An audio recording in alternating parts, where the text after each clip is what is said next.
Does your phone live a double life? I know mine does.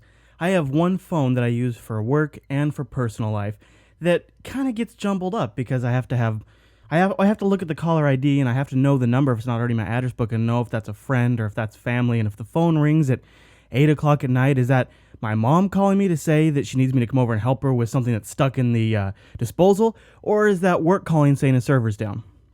So that's always kind of been an issue, but maybe it's not even that complicated for you. Maybe you have a different type of problem. You've got one phone number for your friends and one phone number for your family, and you'd almost like to have two numbers, but that's just kind of a hassle to manage. Well, that's where Grand Central came in.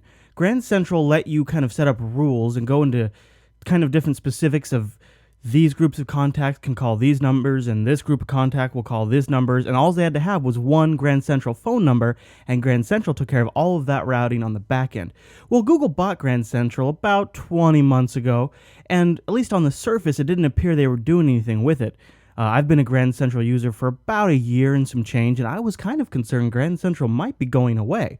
Well, that's all changed now. So in this episode of an in-depth look, we're going to look at Google Voice, the new name of Grand Central.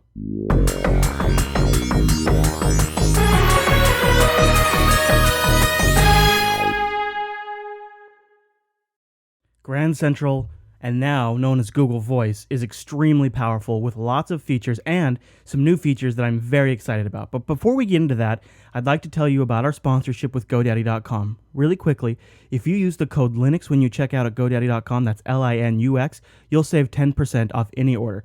But if you're going to go with shared hosting or any kind of hosting at GoDaddy.com, use the code Linux20, Linux20, and you'll save 20% on shared hosting plans. And that is a great deal, and we very much appreciate it when you help us out with those codes at GoDaddy.com. Plus, how cool is it to use the code Linux to save some money? I think that's pretty neat. Okay, so I'll start talking about some of the ways I use Google Voice, some of the really cool features, and also there's been some downsides that I've come across. But let's start with how I use it. So I have a number that I give out to my clients, my friends, and my family. That number is a Google Voice number, and when they call it, I have all of my friends and family that call me most frequently and my clients in my Google Voice address book, which now, as a new Google Voice feature, can sync with your Gmail address book if you use Gmail. So I have each type of contacts, client, friend, family, in a group, and then whenever anyone calls from that group, they'll hear a specific voicemail message just for them. So when clients call, they hear a very, official, you've reached Chris, and this is the 1-800 number if you can't get a hold of me. And then when friends call, I leave them like, hey, duder, what's going on? Leave me a voicemail, and I'm not going to call you back. And then when family calls, I'm like, hey, grandma, I know it's you. You're the only person that leaves me a voicemail. You know what to do. And the other thing that's kind of fun about that is I can have different ringback tones for different call groups. So people that call me from clients, they just hear the standard, doot, doot, the phone's ringing sound effect. That way they don't get freaked out. When friends call, I have a New York guy going, a ring, ring, a ring, ring. And then when family calls, I have like some funky Tokyo beep thing. So that's kind of neat. You can just kind of personalize it that way. They get different voicemail boxes, and that's also very nice. But what's very cool about that as well is I can set different permissions for those groups. So I can say when clients call me between 8 a.m. and 5 p.m., you can ring my cell phone and call me on my Skype number. When friends call me, I'll say ring my cell phone and my house line. I never gave my friends my house line, but Google Voice will automatically route the call to my house line and my cell phone, and then I can answer on either one and start talking to them. When I answer on the house line, the cell phone stops ringing. What's very cool, though, is say I'm in the car and I get a call on the cell phone. And I don't always enjoy talking on the cell phone. I almost prefer the landline. I don't know. I think it's just more comfortable for me to use.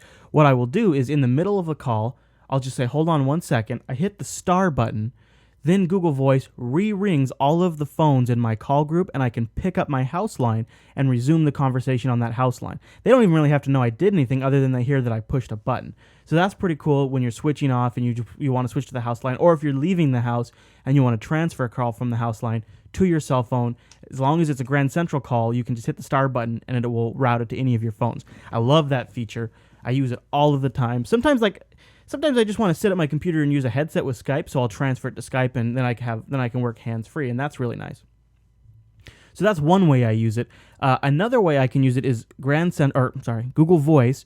When you get a call, it can screen the call for you. So even if you don't have them on caller ID, if it's the first time that number's ever called you, they will ask them to say their name. So they'll call your or Google Voice number. I'm going to call it Grand Central a few times. I'm sorry, everybody. They will call your Google Voice number, and then if it's the first time, they'll say, please state your name to call Chris. And then the person says, this is Bill with Comcast. And then when my phone rings, I answer the phone, and I get a call from Bill at Comcast. Press 1 to accept, 2 to send a voicemail, 3 to send a voicemail and listen in, so you can listen to their voicemail message and jump in. Or then there's also like 4, and 4 accepts the call and records the call. And it does alert them, call is being recorded, but that's very handy if if the person you're talking to is comfortable with that and you have a reason to record it. I have recently turned off this kind of call screening feature, and the main reason I turned it off is I ran into an issue with using hands-free devices. If I'm using a Bluetooth headset, or if I'm driving my car has a built-in hands-free system, and the issue is if I have to hit 1 to accept a call, I have to dig my phone out of my pocket while I'm driving. I have to unlock the screen, and then I have to hit 1. And that kind of defeats the purpose of a hands-free phone system. So now with Google Voice, they let you just turn that feature off. It was always on in Grand Central, and now with Google Voice, that's an optional feature, which I really like because it really was a drag. I hated having to dig the phone out every time I got a phone call, so I'm really glad they did that. I might turn that back on later, just depending on how that goes, because it's also very nice to be able to just reject a call and send it right to voicemail. Let's see. Another feature that they do is, of course, if someone leaves you a voicemail, the voicemail gets emailed to you, and you can play it back. One of the new things Google Voice does is they will transcribe that voicemail for you. It has mixed results. Why don't I show you? I did a test voicemail. I'll show you the results that I got. Okay, so for those of you watching the video version, you've already noticed that this looks a lot like Gmail. For those of you not watching the video version, it looks a lot like Gmail. Specifically, it has a left-hand sidebar that has an inbox, a history, starred information. And then what they do is the inbox is your voicemail. And then it has each line entry has a different voicemail box in there, or a voicemail message in there. And below it, you can click and expand it, and you get the transcribed version of the voicemail. Now, it takes, a few minutes before you get the transcription, and it is only software-based, so it isn't perfect, probably by a long shot. I'm hoping it'll learn as it goes. You can also, of course, play the voicemail. So let me read to you what it transcribed, and then I'll play you the actual voicemail. It says, "Hey, Chris, this is Chris. Here from the Links Actually Shows, and I just wanted to say you wouldn't brain are going to do a good job. I mean, better job, Brian is better, but expected, right, buddy? Anyways, thanks for bringing back the long format version of the show. You know, I really like the long format. I just feel like I can get more content, and plus I'm a big commuter, so I have so I was really nice for any computers. Anyways, maybe you guys could do some stuff on Red Hat. I hear that's a great Trifusion, although that outgoing distribution seems like might be the pop. There are one on the block. Ha ha ha ha. Anyways, credit please. Do give me a call back. I want to give you $1 million. Thanks." All right. So now, hopefully you'll be able to hear it. Let's hear how that voicemail actually sounded. Hey Chris, this is Chris here from the Linux Action Show, and I just wanted to say that you and Brian are doing a great job. I mean, you're doing a better job than Brian is, but that's to be expected, right, buddy? Anyways, thanks for bringing back the long format version of the show. You know, I really like the long format. I just feel like I can get more content, and plus I'm a big commuter, so having the long show is really nice for my So commute. As you can see, it's not really actually doing a very good job of nailing the transcription. They have a little marker next to the transcription where you can say this was either useful or bad. I'm going to go ahead and vote that one bad, and maybe they learn a little bit from that. I've got reply options too. Since it has the number from the caller, obviously via caller ID, I can click call back, or I can send that number a text message. If I hit call back, it then brings up a menu option where I can say, call them from my home phone, my cell phone, or my Skype number. And then if I choose one of those numbers, then Google Voice will ring whichever number I chose first. So say my house line. My house line will ring, I answer it up, and then Google Voice connects me to the voicemail person's number. That's a really nice feature, and it lets me then send that call anywhere I want before I have to even make the call. The other things I can do in here is you might notice down on the left-hand side if you're watching video, I have a balance indicator, and right now it's $1. Google Voice starts you out with $1 balance. What that balance is for international calls. they're integrating international calls with the Google checkout system. So if you want to make a long distance call, you can fill that up and then make the call through Google Voice. I believe all calls within at least the United States are free. They route it over a VoIP network and they call the other end. So that's really nice. If you want to chat with somebody, and like I'm in Washington and I want to chat with somebody in Florida, I can use my house line but route the call through Google Voice, which is very, very nice. All right, so contacts. I'm still experimenting with that. I haven't synced it with my Gmail contacts fully yet. I've got some in there, but it's not completely filled out yet. It is nice to be able to have that too, because now I have one master contacts list, and I think that's pretty cool. So that's what the voicemail system looks like. I can also mark some voicemails as spam. Now what that does is basically if a telemarketer leaves me a voicemail, I mark it as spam, and in the future, Google Voice knows to just send that call. Okay, so now here's a couple possible drawbacks with Google Voice. For one, if you're out in the go, you've got your cell phone and you want to make a call to somebody. Well, if you call them from your cell phone directly, obviously that's going to show up on their caller ID as your cell phone, and then they'll have that number. Kind of defeats the purpose of Google Voice a little bit, because you want everybody to have your Google Voice number and not your direct line. Well, there's a couple of different options to work around that. One of which is Google Voice does have a wireless access web page that you can go to. You can select one of your contacts, and then you can say, call my cell phone. It'll call your cell phone, then connect the call, and then on their caller ID end, it'll show the Google Voice number. If you have an iPhone, there's actually a Grand Central Dialer. I think you just search the iTunes store for Grand Central Dialer, and that is an app that will sync with your Google Voice contacts and then place the call directly from your iPhone using your Grand Central number. And I think there's also an app coming out for Android that does the same thing. I don't know if either one of them are actually from Google, though, so that's one thing. I don't know if they're going to have issues with this transition to Google Voice. Another potential downside, I have one client who kind of has like an old office phone system, an old PBX. I don't even remember. It might be Intertel. It might be like an old Intertel system. And when they call my Google Voice number, sometimes they just get blank. Nothing. It rings, and then it rings like twice, and then they hear nothing. Now, I have received calls from that office over my Google Voice number before, too, so I can't quite pin it down. But I've had several members of the office say they've tried to call me, and then they just got nothing at all, which is very frustrating for them. So I'm not quite sure what that's about, but I'm looking into it. I haven't had any other clients have issues with that, and all my clients seem to have some sort of PBX system. There's also a potential privacy issue, since Google would now have a record of who you make and receive calls from, but I don't think that's much of an issue. They already have my email, for example, and I have yet to have really found a concrete issue as to why that would be a problem. It's something to consider. I think, just to highlight some of the features, you get really good call screening.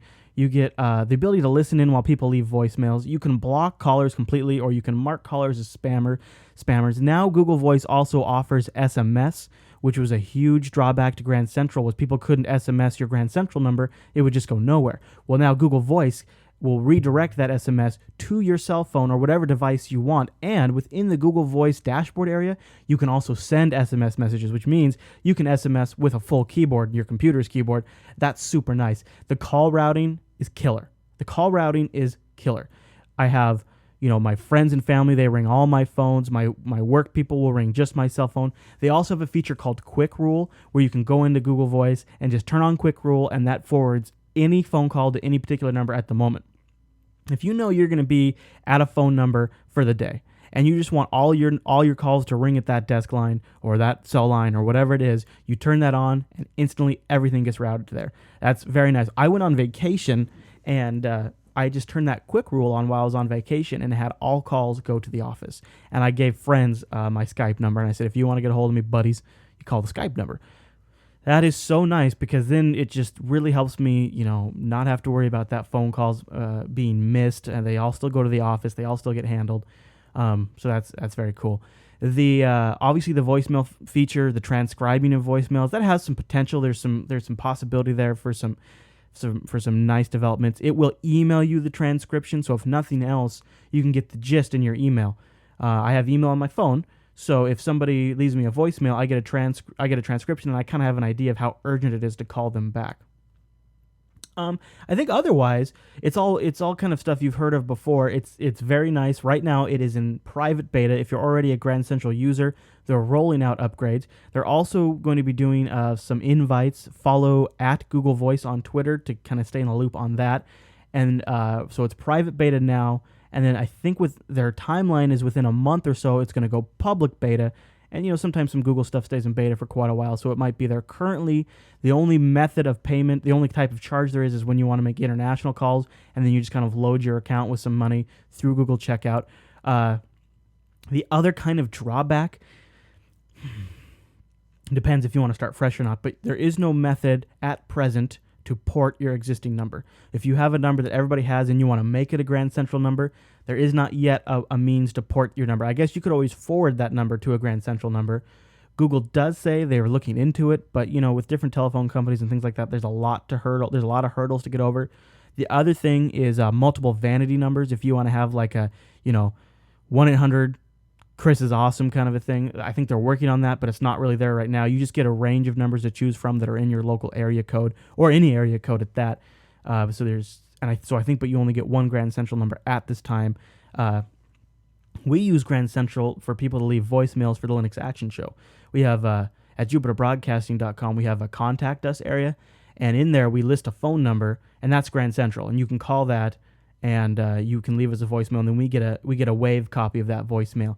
The other thing that Google Voice lets you do is an embedded call me button. So at that contact us link at Jupiter Broadcasting, we have a little web, I think it's a Flash applet, and you put in your phone number.